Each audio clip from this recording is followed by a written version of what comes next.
इथे मी array accept केलेला आहे. मिनिमम एलिमेंट आणि मॅक्झिमम एलिमेंटला दोघांनाही मी 0th इंडेक्सची व्हॅल्यू सेट करते. आता बऱ्याचदा मुलांचा असा क्वेश्चन असतो, 0th इंडेक्सची व्हॅल्यू सेट करायच्या ऐवजी जर इथे मी 0 सेट केला तर चालणार नाही का? तुम्ही 0 सेट केला तर चालू शकतो, पण प्रॉब्लेम काय आहे, जर युजरनी निगेटिव्ह नंबर दिलेत -1, -2, -3, -4 आणि 0, तर त्या केसमध्ये मॅक्झिमम आपला 0 येईल. म्हणून ॲरेमधला 0th इंडेक्सचा एलिमेंट मी इनिशियली मॅक्झिमम किंवा मिनिमम सेट करते.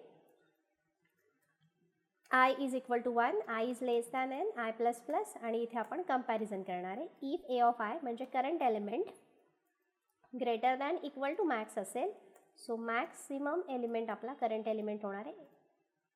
आणि सेम मी मिनिममसाठी कंडिशन चेक करते. a of I less than equal to minimum असेल तर minimum is equal to a of I. जे आत्ता आपण लॉजिक बघितलं आहे तेच इथं घेतलं आहे. आणि त्याच्यानंतर मॅक्झिमम आणि मिनिमम दोन्ही एलिमेंट इथे मी प्रिंट करते. Minimum element is equal to %d/n maximum element.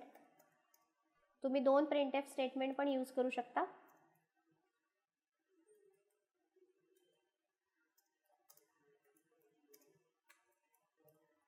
आता इथे 2 %d आहेत. पहिल्या %dला रिप्लेस करते मिनिममची व्हॅल्यू, सेकंड %dला रिप्लेस करते मी इथे मॅक्झिममची व्हॅल्यू.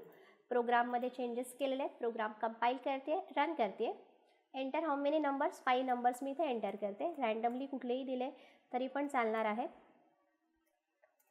तर इथे बघा मिनिमम नंबर आपला 3 आलेला आहे आणि मॅक्झिमम नंबर आपला 1, 1, 10 आलेला आहे. म्हणजे इथे आपला आउटपुट करेक्ट प्रोड्यूस झालेला आहे.